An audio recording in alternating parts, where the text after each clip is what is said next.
Olá pessoal, nessa videoaula nós vamos trabalhar com tração e compressão. Bom, tração e compressão vem dos do esforço normal, das forças axiais que ocorrem ao longo do eixo de uma barra. Bom, a tração a gente já conhece. A tração é quando a gente aplica uma força que provoca uma tendência de alongamento dessa barra, Nessa imagem a gente está vendo o alongamento que vai até a sua ruptura, Vai estreitando a seção média dessa barra até que ocorra a ruptura.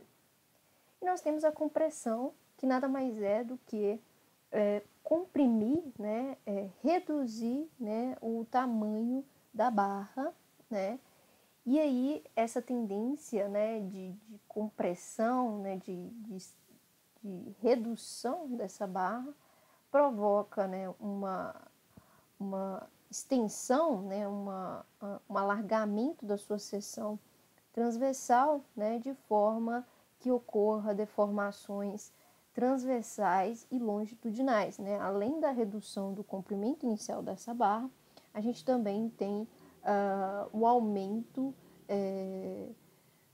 do comprimento longitudinal dessa barra, até provocar a sua ruptura.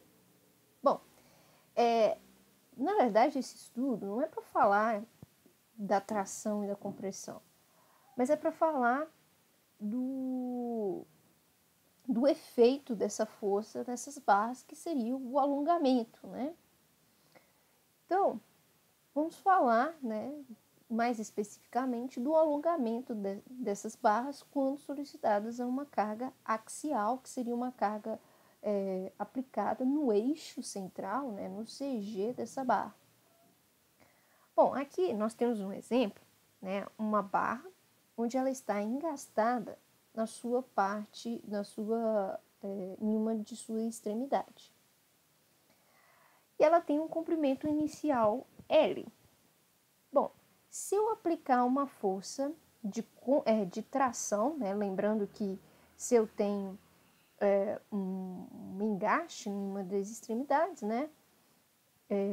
eu vou ter uma força de reação, RH. Bom, então eu tenho essa barra totalmente tracionada. Só que, como essa extremidade está restrita, ela não pode deslocar nesse sentido longitudinal aqui, dessa reação, a barra ela só tem a tendência de alongar no sentido onde foi aplicada essa força, e na extremidade onde não há nenhuma restrição, ou seja, onde não há nenhum apoio ou vínculo que impeça esse movimento. Então, esse alongamento provocado pela força, essa variação de comprimento, a gente chama de alongamento, que é esse deltazinho aqui, tá? Bom, então, nós temos aí as definições de cada uma dessas incógnitas, dessas variáveis, tá?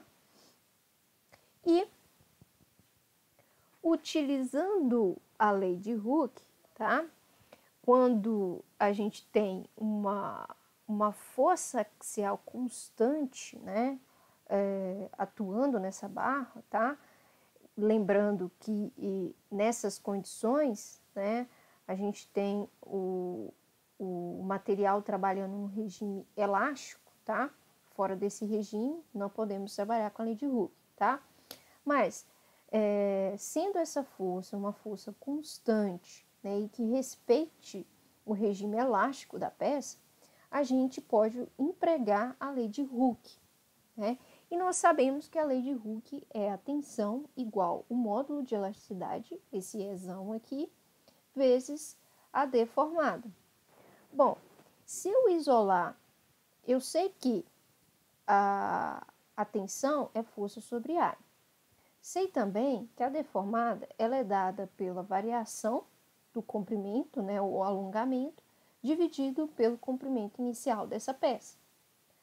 Lançando essas premissas na fórmula da lei de Hooke, nós vamos ficar com a seguinte equação. Nós vamos ficar com força sobre área igual ao módulo de elasticidade vezes o alongamento da peça dividido pelo seu comprimento inicial. Eu quero definir o que seria, né, o meu alongamento, né, independente da deformada dela, né? Então, fazendo a manipulação dessa forma, eu vou chegar aqui, esse alongamento vai ser a força vezes o comprimento inicial dessa barra dividido pelo módulo de elasticidade vezes a área da seção transversal. Então, dessa forma, né, com essa fórmula, eu simplifico o meu cálculo, né? Eu não precisaria necessariamente olhar lá no diagrama, né, de tensão e deformação, né, determinar a tensão para depois determinar a deformação. Aqui eu já obtenho diretamente esse alongamento, né, de forma mais objetiva. Bom, então a gente deve lembrar novamente, tá, que essa fórmula em específico, ela só vai ser aplicada quando essa força estiver atuando dentro do limite do regime elástico. Passou disso, a gente não pode mais utilizar essa fórmula, porque nós não temos mais aplicabilidade da lei de Hooke, né? A gente vai estar numa região plástica e não é aplicável essas condições, tá? Isso é importante de ficar claro para vocês, tá? Bom, barras com várias forças axiais diferentes. E aí? O que eu posso fazer quando eu tiver uma barra com várias forças axiais diferentes, né? O que eu posso fazer? Bom, a barra, primeiramente a gente tem que ver se a barra é constituída por o mesmo material. Se ela for constituída pelo mesmo material, tranquilo. O que eu faço, né? Aqui um exemplo, tá? Eu tenho uma barra de aço, né? Onde eu tenho duas forças aplicadas ao longo do seu eixo, F1 e F2, tá? O que eu faço nessa condição é que o alongamento vai ser a somatória, tá? E no caso, a somatória das forças, né? Mais em específico. Por quê? Porque o comprimento da barra, ela não mudou, né? E a área da seção transversal também não mudou. E o coeficiente de elasticidade também não mudou. Então, eu basicamente faria a soma, né, das forças, né, e multiplicaria por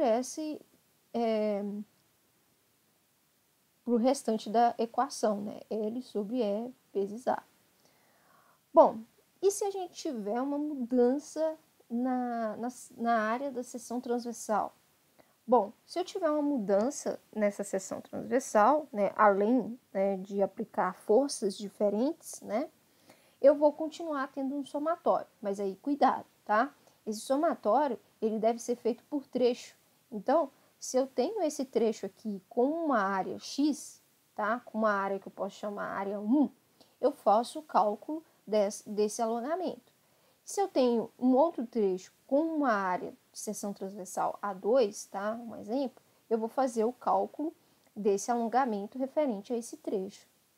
Com esses cálculos, eu faço a somatória dos dois e tenho um alongamento total da minha peça. Hoje, na aula de hoje, a gente até fez a aplicação desse conceito, né, em um dos exercícios, no exercício 2, né, que a gente fez o cálculo do alongamento da haste, né? Então, é basicamente fazer a somatória como eu havia mostrado. Bom, e se eu tiver uma barra constituída por materiais diferentes? Bom, o que vai mudar, né? Aqui eu trouxe mais um outro exemplo, onde eu tenho uma haste, né? Que ela é composta por um trecho feito de aço, tá? E um outro trecho de madeira. Aqui, todas as condições são diferentes, tá? Eu tenho forças diferentes, eu tenho materiais diferentes, isso significa que eu vou ter módulo de elasticidade diferente e área de seção transversal diferente. Então, eu vou ter uma somatória, né? Eu vou ter uma deformada em cada um desses trechos, né, com esses materiais, né? Eu vou ter uma somatória para o material aço, um somatório para o material madeira, né? E no final das contas, tá? No frigir dos ovos, né? Eu vou mostrar mais à frente, que a gente vai poder somar e vai ter a superposição dos efeitos desses dois elementos. Bom, então, uma coisa que a gente deve observar é com relação ao sinal desse alongamento, né? Eu posso ter um alongamento devido à tração e eu posso ter um encurtamento, né, devido à compressão, tá? Então, se eu tiver força e deslocamento provocando tração e alongamento, né, aumento do comprimento da minha peça, eu vou ter um valor de alongamento positivo. Se eu tiver força e deslocamentos provocando compressão e contração, eu vou ter um valor negativo, tá? Então, tome muito cuidado com isso. Se eu perceber que a força é negativa, né, que é uma força de compressão, logicamente eu vou ter, né, uma contração, tá? Então, é um valor negativo. Bom, princípio da superposição dos efeitos. Bom, o princípio da superposição dos efeitos é quando a gente tem uma estrutura onde nós temos várias forças aplicadas sobre elas, né? E nós temos, para cada trecho dessa estrutura, né, podemos ter seções diferentes, enfim, materiais diferentes também, nós vamos ter diferentes deslocamentos devido a essa força. Bom, mas ela está atuando de forma separada, né, em cada um desses trechos dessa estrutura. A estrutura é composta de vários elementos. Como que a gente considera, então, né, o alongamento total? A gente faz uma soma. Um exemplo disso, nós temos aqui uma haste, né, bem grande, onde a gente tem vários trechos, tá, com áreas de seções transversais diferentes, tá, comprimentos de trechos diferentes, forças aplicadas em cada trecho de forma diferente, tá, e módulo de elasticidades diferentes, ou seja, eu tenho um material aplicado em cada um desses trechos, materiais diferentes. Então, eu tenho módulos de elasticidade diferentes. Dessa forma, como que eu encontraria, né, o alongamento total dessa peça? Eu vou calcular o alongamento em cada um desses trechos. Eu vou ter um alongamento 1, alongamento 2 e alongamento 3, tá? Referente a cada um desses trechos aqui, respectivamente, tá? Então, eu vou ter força F1 vezes L1, né, dividido por módulo de elasticidade 1 vezes área 1, e assim sucessivamente, tá? Eu tenho um alongamento em cada um desses trechos, mas eu tenho uma peça única, é uma haste, né? Então, para eu saber o deslocamento total, né, através desse princípio de superposição dos efeitos, eu vou ter que fazer uma somatória desses alongamentos, tá? E aí a gente representa por essa fórmula aqui, tá? Esse Ezão aqui é uma soma, né? Só representa que a gente vai pegar esses três valores aqui e somá-los, tá? É só isso, tá? Esse índice 1 aqui mostra que, né, em cada uma das somas a gente tem um elemento diferente, tá? Bom, esse é o princípio básico, né, para esses alongamentos, tá? Bom, ok. Isso aí é bacana quando se trata de um sistema isostático, né? Um sistema em que a gente consegue determinar o diagrama de momento fletor, naquela haste, né? De forma tranquila e tudo mais. Mas e se a gente tiver um sistema estaticamente indeterminado? O que é isso? Bom, eu tenho aqui uma peça que ela está engastada nas duas extremidades, ou seja, em cada extremidade A e B eu tenho um engaste, e em cada um desses engastes eu tenho três reações, né? Eu tenho reação VA, HA e MA, né? Momento fletor no ponto A, e vou ter em B, VB, HB e MB no ponto B, né? Então, essa estrutura está totalmente engastada, tá? Então, é uma estrutura isostática. Bom, nessa estrutura, né, a gente tentaria utilizar as equações de equilíbrio para tentar solucionar, né, encontrar os valores de reações, né, essas incógnitas aqui, né, nesse sistema. Só que a gente só tem 3 equações, né, somatório de forças em x igual a zero, somatório de força em y igual a zero, somatório de momento fletor em algum ponto deve ser igual a zero. Bom, eu tenho, no total desse sistema, 6 incógnitas. Com essas 3 equações, eu não vou conseguir determinar essas 6 incógnitas. Eu vou precisar de um artifício ou outras equações para conseguir determinar todas essas incógnitas, tá? Eu tenho uma estrutura hiperestática com um sistema estaticamente indeterminado. Por que é estaticamente indeterminado? Porque eu não consigo determinar essas incógnitas através das equações da estática, né? Através das equações de equilíbrio. Então, é um sistema estaticamente indeterminado. Mas eu tenho outros artifícios que eu posso determinar essas incógnitas, tá? Um desses artifícios é calcular a deformada que essa peça sofre.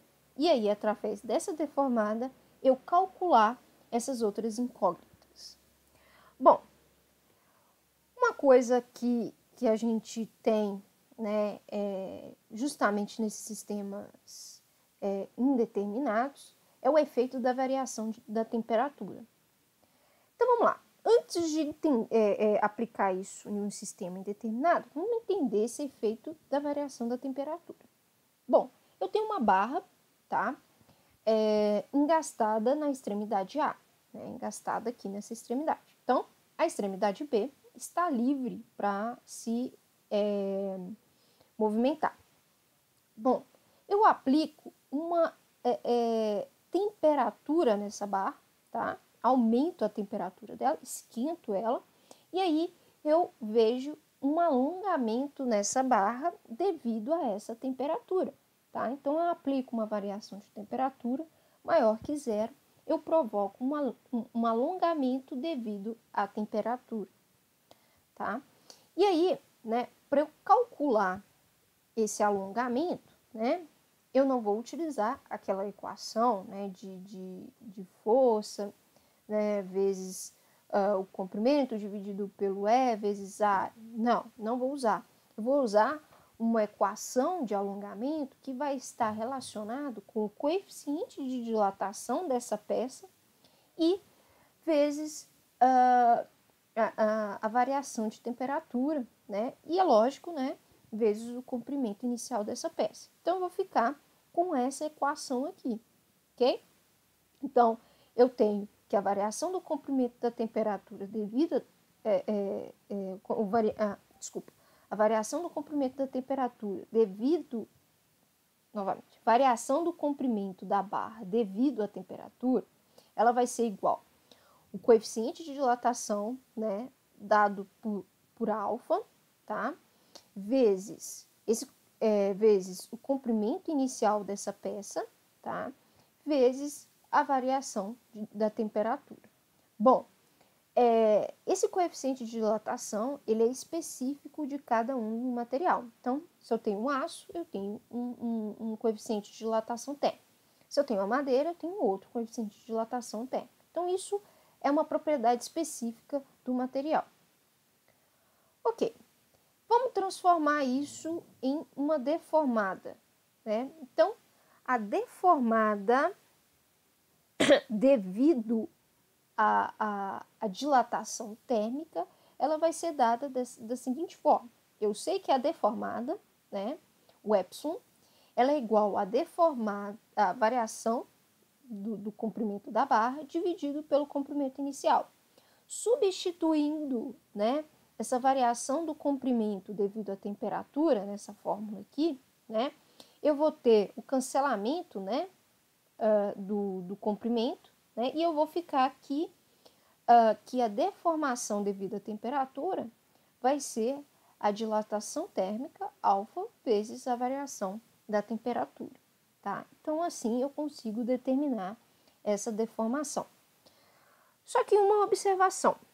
Nesse caso aí, nós não temos tensões atuando no sistema.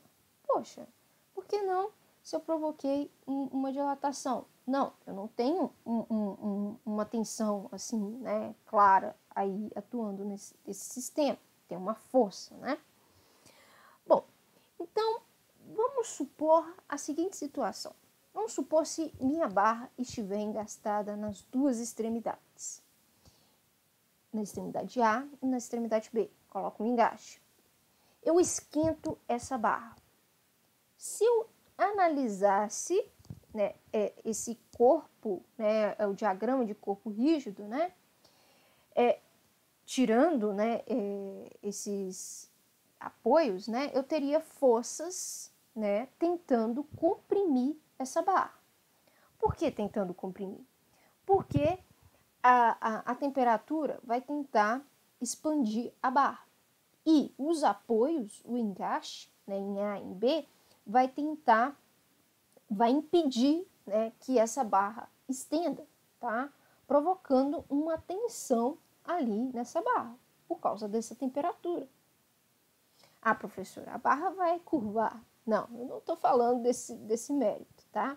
Mas, nessa situação, a gente tem nós vamos ter essas condições, tá? Então, a temperatura vai tentar expandir, né, tracionar essa barra, né, enquanto os apoios, né, vai tentar conter essa barra no comprimento dela ali, L, tá? Então, por isso que nós temos essa força P, né, P' e P, tentando comprimir a barra, ok? Certo. Nessa situação aí, nós ainda não conseguimos determinar alongamento e nem mesmo tensão, né? Como que a gente vai determinar essas coisas? Bom, vamos considerar primeiramente, né, vamos tirar o apoio B, né? Vamos tirar o apoio B aqui, né? E vamos analisar a barra dessa forma, só com o apoio A, o engaste A. Nós temos o comprimento inicial L, ok? Tá. Vamos considerar, então, se eu tiro esse apoio em B, nós teríamos um alongamento dessa barra, né, devido à temperatura, né, como a gente viu anteriormente. Então, se eu aqueço a barra, nós vamos ter uma variação do comprimento devido a essa temperatura. Perfeito, tá? E nessa situação, nós temos essa equação, né, de alongamento devido à temperatura. Perfeito. Só que não há, né, essa extremidade ela não está livre, né? Então, vamos voltar, né, aplicar a condição de apoio. Se eu aplicar a condição de apoio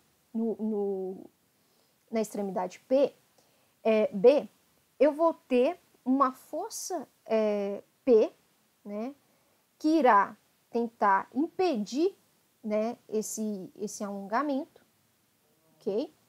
Tentando voltar a minha peça para o comprimento inicial. Eu vou ter uma força P tentando voltar, né, a minha peça para o comprimento inicial. Ou seja, eu vou ter um alongamento, né, agora, uma variação de comprimento, devido a essa carga P, né? Então, essa carga P, que é uma carga da reação de apoio, né, do engaste aqui na extremidade B, tentando voltar essa peça para o lugar, forçando essa peça a voltar para o lugar. Então, essa variação vai ser uma variação de alongamento devido a uma carga, e ela é dada por essa equação, força vezes o comprimento, dividido pelo módulo de elasticidade vezes a área. Certo, professor, eu tenho 2 alongamentos aí, você me mostrou 2 alongamentos, mas e aí? Não tenho tensão, não tenho nada. Qual que é a informação que você quer me passar? Quero te passar que a diferença entre esse alongamento devido à temperatura, né, se a barra, né, em uma extremidade estivesse livre, né, e menos o alongamento provocado pela carga, né, pela força de reação, que vai ser uma carga negativa, porque ela vai tentar comprimir a barra, né, vai ser igual a zero, né? Isso, né, porque elas vão se anular, né, teoricamente, né? Porque pensa, né, se eu tenho uma tendência de alongamento e minha barra ela vai permanecer naquela posição porque ela está engastada nas duas extremidades, então esse alongamento, teoricamente, ele vai se anular, ele não vai existir, tá? Então, se eu substituir, né, os valores de cada um desses alongamentos, eu vou ficar com essa equação, tá? Eu vou passar para o outro lado da igualdade essa parcela aqui. Perfeito, passei. Então, eu fiquei com essa situação. Perceba o seguinte, P sobre A, né, força sobre área, é tensão. O comprimento aqui, né, eu tenho um comprimento de um lado da igualdade, tenho um comprimento do outro. Eles vão se anular, vão cortar.